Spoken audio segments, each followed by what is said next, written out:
అందరికీ అండి శ్రీమణిలోకి స్వాగతం సుస్వాగతం. ఈ రోజు మీకు రాగిజావ రాగిజావ ఎలా చేయాలో చూపిస్తున్నాను. ఇద్దరికి సరిపడా పెడుతున్నానండి. నేను ఒక 2 గ్లాసులు వాటర్ వేసుకోవాలి. ఒక గిన్నె పెట్టుకుని ఇలాగా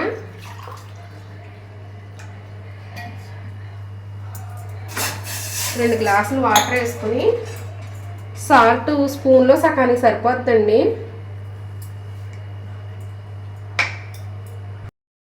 ఇదిగోండి రాగి పిండి తీసుకుని ఒక 2 స్పూన్లు సరిపోద్ది. అంటే మరీ చిక్కగానూ ఉండదు, మరీ పలచగానూ ఉండదు. 2 గ్లాసులకి 2 స్పూన్లు సరిపోతుంది.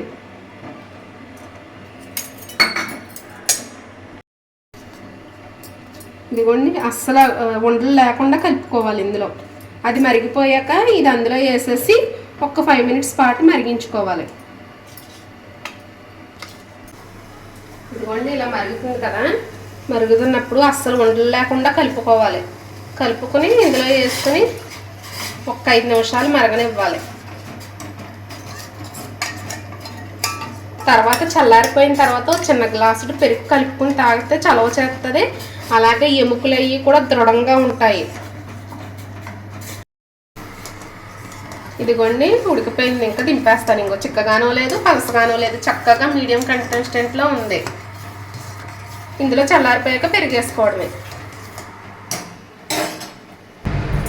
ఇదిగోండి ఇలా గడ్డలా ఉన్న పెరుగు ఇదిగోండి చిన్న గ్లాసులోకి ఒక చిన్న గ్లాసులు కలుపుకుంటే సరిపోద్ది.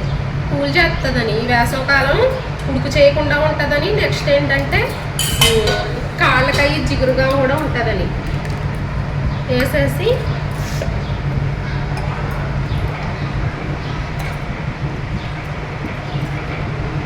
ఇలా తిప్పేసుకోవడం. చూసారా మొత్తం ఎంత బాగా వచ్చేస్తుందో. లమ్స్ లేకుండా తిప్పేసి తాగేయడమే.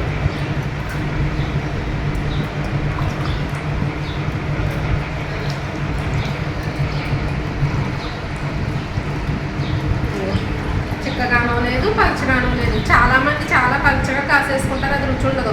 చిక్కగా ఉంటే అసలు తాగినట్టు కూడా అదో రకంగా అనిపిస్తుంది. ఇలా చక్కగా మీడియంగా కాసుకుంటే ఇదిగోండి